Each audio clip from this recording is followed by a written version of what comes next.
I want to be real clear about something before I start. I never once, in all my 34 years on this earth, picked up a runaway bride. That sentence alone should tell you everything went sideways fast. It was a Saturday morning in late April, somewhere between 1996 and the worst decision I ever accidentally made on purpose. I had driven my black pickup into Harmon County to pick up a new saddle from Delroy's shop on Elm Street, same as I did every few months, same route, same stop, same cup of bad coffee from the diner across the street. I am a man of routine. I run 4,200 acres of cattle ranch southwest of town. I employ 11 people, I keep my head down, and I do not deviate. That was the plan. That was always the plan. Then she landed in my truck bed. I heard it before I saw it. A thud, the creak of suspension, and then the unmistakable sound of someone scrambling for grip on a truck bed liner in what I would later understand were ivory satin heels. I stepped out of Delroy's with my new saddle under one arm and turned around just as a woman in a full wedding dress hoisted herself up over the tailgate, swung both legs over, and looked at me like I was the one who needed to explain himself. She had dark auburn hair coming loose from whatever pins had held it up, hazel eyes wide and bright, and absolutely not apologetic. And she was wearing a wedding gown that probably cost more than my monthly fuel bill. There were 3 white roses still clinging to her bouquet, which she had apparently dropped somewhere in the scramble because her hands were empty and she didn't seem to notice. She pointed at me, just pointed, finger straight out, and said, "I'd drive. Please. Now." I said nothing for about 4 seconds. "I'm not getting married today," she added, like that was the natural follow-up. "I just need a ride to anywhere that isn't the Harmon County First Baptist Church parking lot. That's all I'm asking." I looked past her. Down the street, maybe half a block away, a cluster of people in formal attire was spilling out of a church side door, scanning the street. One man in a gray suit was already walking fast in our direction, shielding his eyes against the morning sun. I don't know what I was thinking. I reckon I wasn't thinking at all, which would explain what happened next. I put the saddle in the bed beside her, got in my truck, and drove. If you want to subscribe to this channel and leave a comment telling me whether you think I made the right call, I'll put a heart on yours. I reckon most of you already know. I drove south out of town, away from the church, away from the gray suit, away from every sensible instinct I had. She was kneeling in the bed of my truck for the first quarter mile until I rolled the back window down and told her to come around to the cab if she didn't want to lose those remaining hairpins on the highway. She climbed through without hesitation, which I should have recognized as a personality trait right then. She settled into the passenger seat, straightened what remained of her veil, and folded her hands in her lap like we were on a Sunday drive. "I'm Savannah," she said. "Wade," I said. "Thank you, Wade." "Don't thank me yet. I still don't know why I did that."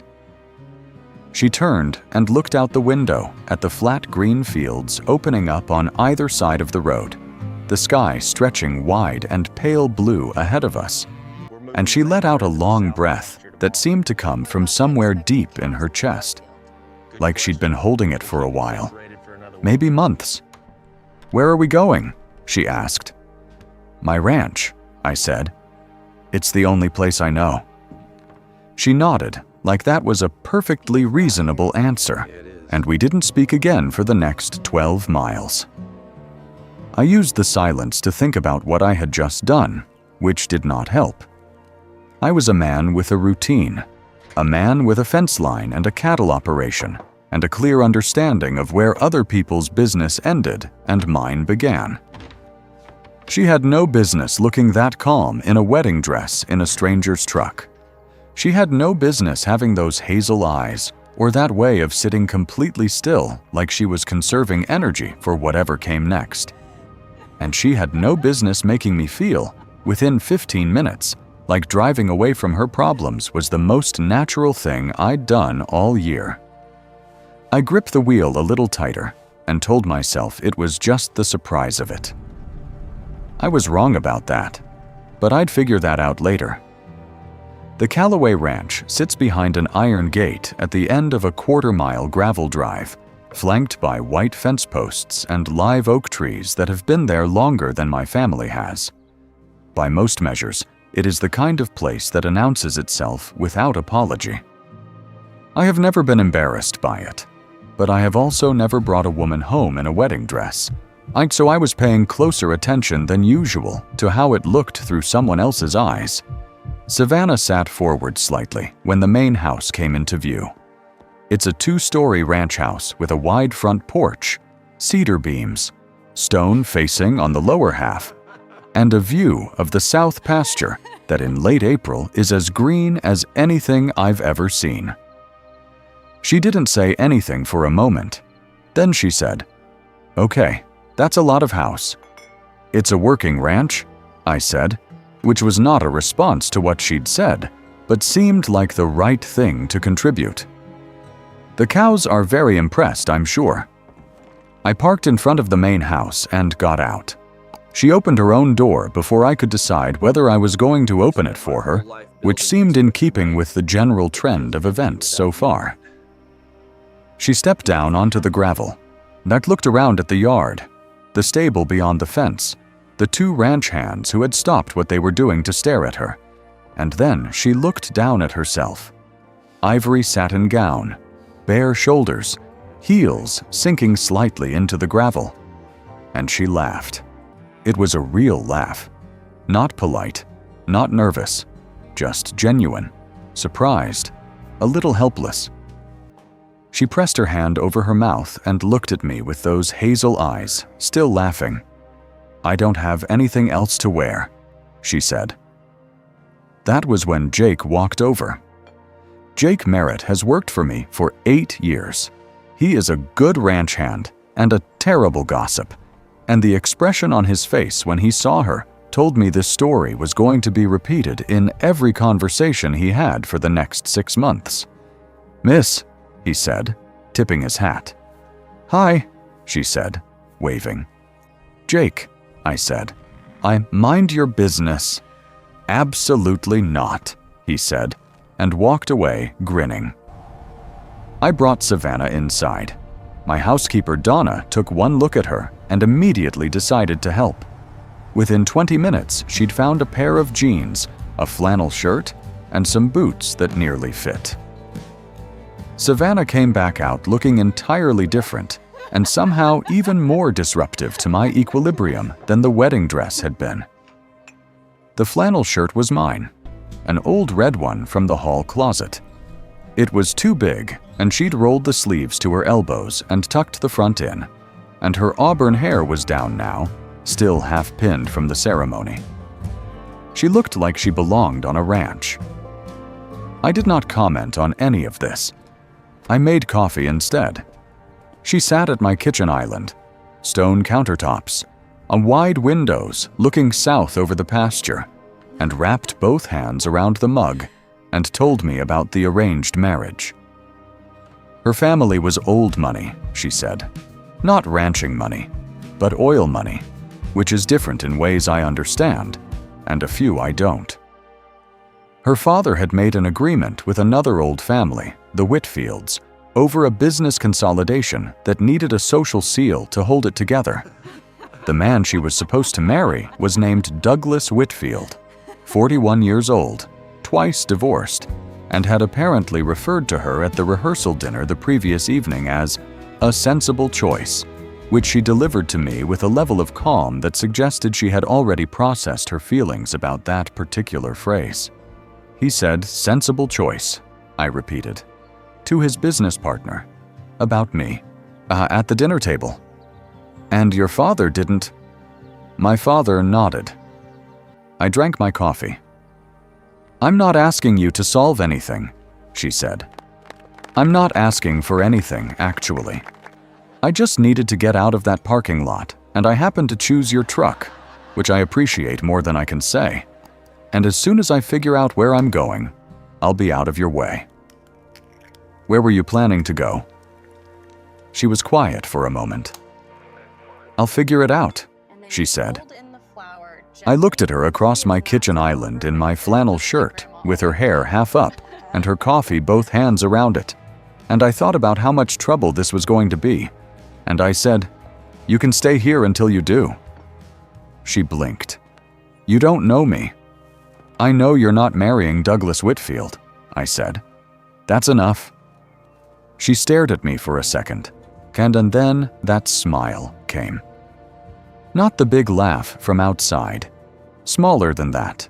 Quieter. The kind of smile that a person makes when something surprises them in a way they weren't braced for. It did something to my chest that I was not prepared to examine at that particular moment. "Okay," she said. "Thank you, Wade." I nodded and looked out the window at the south pasture, where the grass was very green, and the cattle were doing the same thing they always did, and nothing about the world had changed at all. Something had shifted. I wasn't ready to call it what it was, but I felt it. Somewhere between the parking lot and the coffee, something had shifted. The first few days, I told myself it was hospitality. A decent human being doesn't turn a woman out of his house when she has nowhere to go. That's not charity. That's just how things are done in Harmon County. My mother would have done the same thing. My grandmother would have done it, and also made her a pie. The problem was that Savannah Pruitt did not behave like a house guest. She behaved like someone who had lived on a ranch her whole life and simply forgotten to mention it. The second morning she was there, I came down at 5:30 to find her already in the kitchen, barefoot on the stone floor, frying eggs in a pan she had found without asking and listening to the radio at a low enough volume that it wasn't intrusive. She'd figured out the coffee maker, which has 2 additional settings that most people give up on. "I looked for a toaster," she said without turning around. "Second cabinet, left of the stove." "Thought so. It was behind the waffle iron." "I've never used the waffle iron." "I can see that. It still had the plastic on the feet." I sat down at the island, and she put a plate in front of me without asking if I wanted one. Eggs and toast and sliced tomato, which is not how I usually make them, but turned out to be better than how I usually made them. And I did not say so, but I thought it. "You don't have to cook," I said. "I like to cook," she said. "It helps me think." "What are you thinking about?" She sat down across from me with her own plate and picked up a fork. "Whether my father has called every relative I have, or just most of them." "Has your phone been ringing?" "I turned it off," she said, "which means yes." I nodded and ate my eggs. We didn't talk much after that, but it wasn't uncomfortable. That was the strange part. I am not a man who is easy with people. Not unfriendly, just not natural about it. Savannah Pruitt felt, by day 2, like she had always been there, which should have alarmed me significantly more than it did. Jake was insufferable about it. By mid-morning, he had found some reason to come by the porch twice, and by afternoon, he was outright loitering near the stable fence when she came outside to look at the horses. She loved the horses. That was clear within the first 30 seconds of her seeing them. She walked straight to the fence and held out her hand to a bay mare named Clara, who is generally suspicious of strangers, and Clara walked right over and put her nose against Savannah's palm like they'd met before. I watched that from across the yard and felt something I can only describe as inconvenient. "Yeah, she's beautiful," Savannah said when I walked over. "She's particular," I said. "She doesn't usually do that." "Do what?" "Come to people she doesn't know." Savannah scratched Clara behind the ears, and Clara leaned into it with the expression of an animal that has made a decision. "I spent a lot of time around horses growing up," she said. "My grandmother's place had 3 of them. My father sold the property when I was 18. She paused. "He sells a lot of things." I didn't answer that, but I remembered it. She helped me with afternoon rounds that day, staying out of the way when there was work to be done, and asking questions when she was curious. Good questions, practical and specific, the kind that come from paying attention. She wanted to know about the herd rotation, the fence line on the East Quarter, on the water situation in July. She listened to every answer. By the time we got back to the house for supper, the light was going golden over the south pasture the way it does in late April in Texas, that long horizontal gold that makes everything look important. And she stood on the porch and looked out at it and said nothing for almost a full minute. "This is a good place," she said. "It is," I said. "You take care of it." "I try to." She looked at me then with those hazel eyes steady and direct, and I had the distinct impression she was not entirely talking about the land.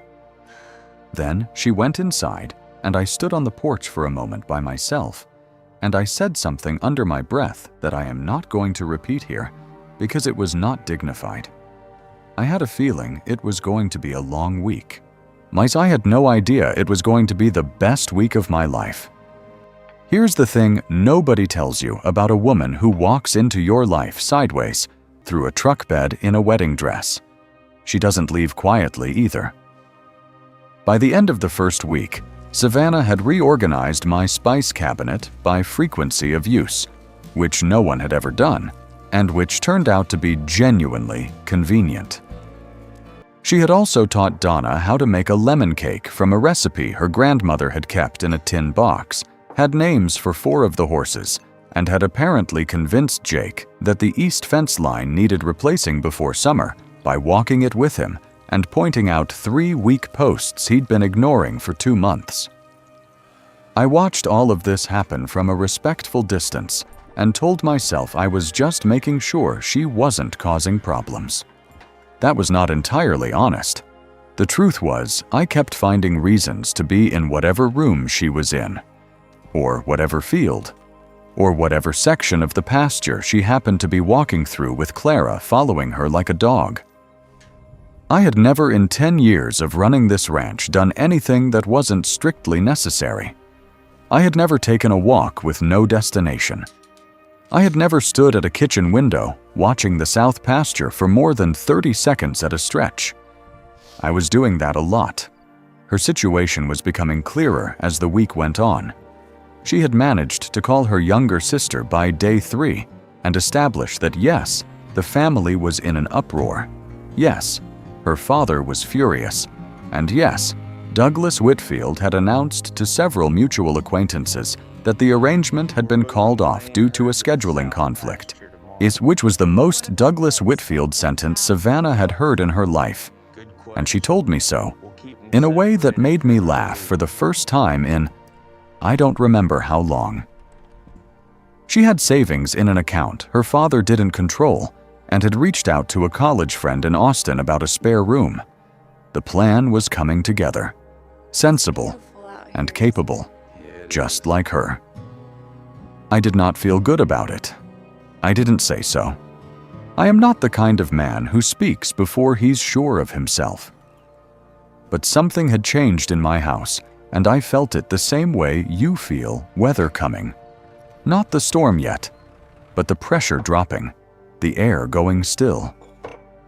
On Thursday evening, I found her sitting on the back porch after supper with a glass of sweet tea, watching the last of the light leave the sky.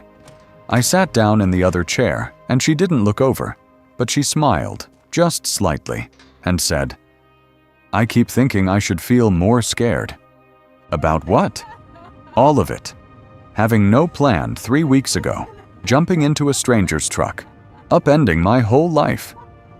She tilted her glass in her hand. but I mostly feel like I can breathe. Is that strange? No, I said. Do you ever feel like that? Like the thing you were most afraid of ending up turns out to be fine? I thought about that for a while. The sky had gone to deep blue, and the first stars were coming out. Somewhere in the south pasture, I could hear the cattle settling. I don't know if I've let myself get scared enough of the right things, I said. She looked at me then. What does that mean? I didn't answer right away. I was trying to figure out how honest to be, and which is not my natural instinct when it comes to anything personal. I run this ranch. I do my work. I keep my own counsel. I mean, I said slowly, that I got real good at keeping things simple. And simple has worked. But I think sometimes I used that as an excuse not to notice what I was missing. She was quiet for a moment. Then she said, "What have you been missing?" I looked at her. She was watching me with those hazel eyes, direct and patient, not pushing, just asking. "Company," I said. "Good company." Something in her expression shifted, softened, maybe, or steadied. She looked back at the pasture and took a sip of her tea, and I heard her breathe out slowly. "I like it here," she said. "I want you to know that, whatever happens next." "I know," I said. I like having you here." We sat there until the stars were fully out. Neither of us moved to go inside for a long time. It was Saturday morning, 1 week to the day from when she'd landed in my truck bed, when her phone rang, and it was her friend in Austin with news about the spare room being available the following Monday. I was in the stable when she found me. She came through the main door with her hands in the front pockets of the jeans she'd borrowed and said, "I need to tell you something." I kept working the brush along the gelding's flank. "Okay?" "I have a place in Austin. My friend confirmed it this morning. I can leave Monday." I nodded. I kept brushing. "I wanted to thank you," she said. "Properly. Not just quick thank yous in the kitchen. You gave me time to actually think and breathe and figure out what I wanted instead of just reacting. I don't know if you understand how much that matters." The gelding shifted, and I steadied him. I put the brush down on the ledge. "Savannah," I said. "Yeah." "I don't want you to go to Austin." She went quiet. "I've been trying to figure out how to say that for about 4 days," I said. "I'm not a man who does this easily. I'll be real honest with you. I don't bring people into my life, and I don't ask them to stay. I've been running this place on my own and keeping to myself because it was simpler, and I was fine with simple." I turned around to look at her. She was standing very still in the stable doorway with the morning light behind her, and she was watching me with an expression I couldn't fully read.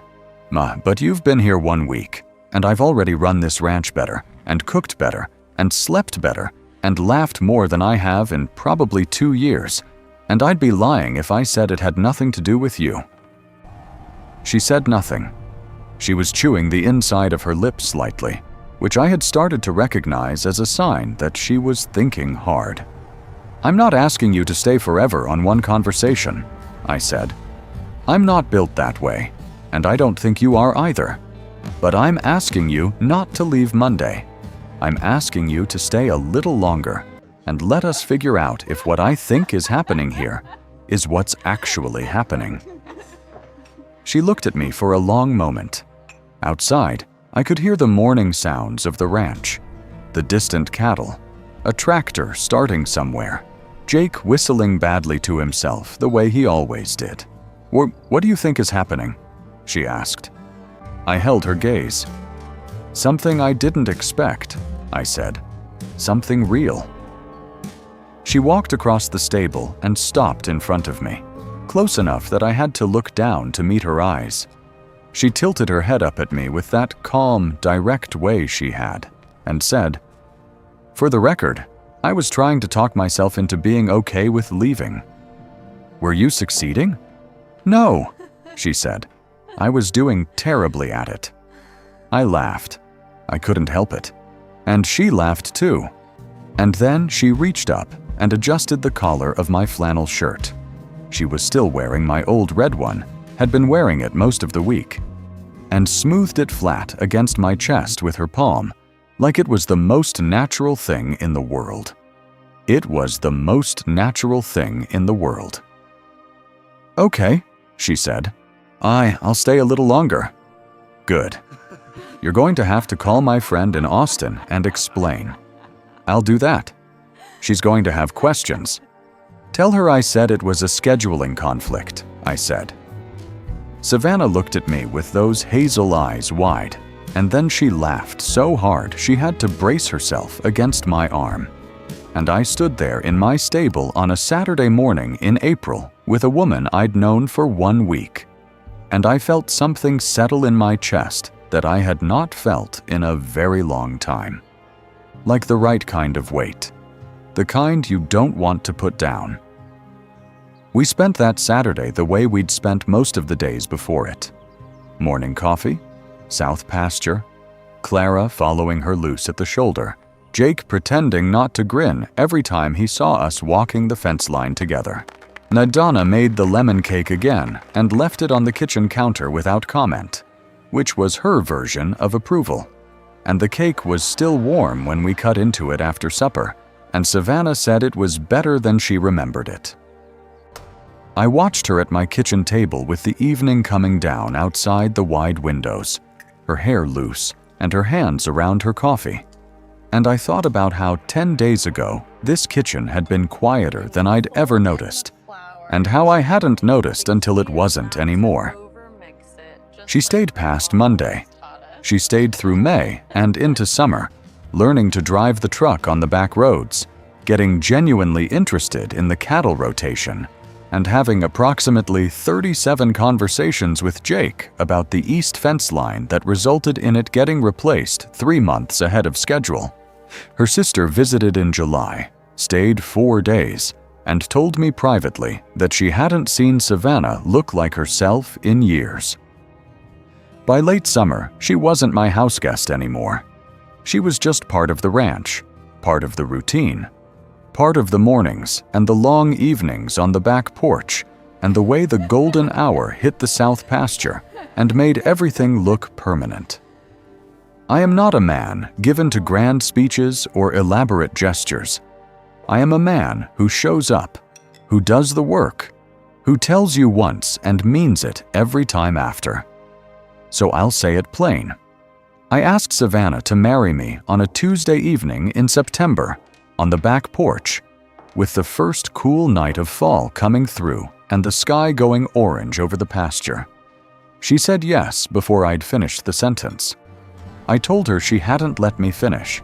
She said she didn't need to. I decided she was right about that, the same way she was right about most things. We picked out the ring together in town, which suited us both. She called her father herself, on her terms. That conversation was hard, and she did it anyway, because Savannah Pruitt is the kind of woman who does the hard thing with her chin up and her voice steady. And I have never admired anything the way I admire that. Her father came to the wedding. It took a while, but he came. It was a Saturday in the spring, on the ranch, with the pasture green and the sky wide and the iron gate at the end of the drive hung with white flowers. Jake cried, which he will deny to his last day on this earth, and Donna made lemon cake. I stood at the end of that aisle and watched Savannah walk toward me in a white dress, a different one she had chosen herself, one that was entirely hers. And I thought about the parking lot in Harmon County, and the sound of her landing in my truck bed, and the 4 seconds I stood there before making the only decision that ever actually mattered. I don't have regrets about much, but I am profoundly grateful that on that particular Saturday morning, I had parked close enough to that church for her to reach me. Before I let you go, one more thing. If you've been watching from the beginning and you haven't subscribed yet, I'd be real glad if you did. Leave a comment down below telling me what you think the moment was. The exact moment. When you knew it was over for me. I'll leave a heart on everyone. I have a feeling I know which scene most of you are going to pick. I reckon some stories start when they're supposed to. I reckon some people land in your truck on a Tuesday morning and turn out to be everything you didn't know you'd been missing. I reckon it's something like that. That's what I know.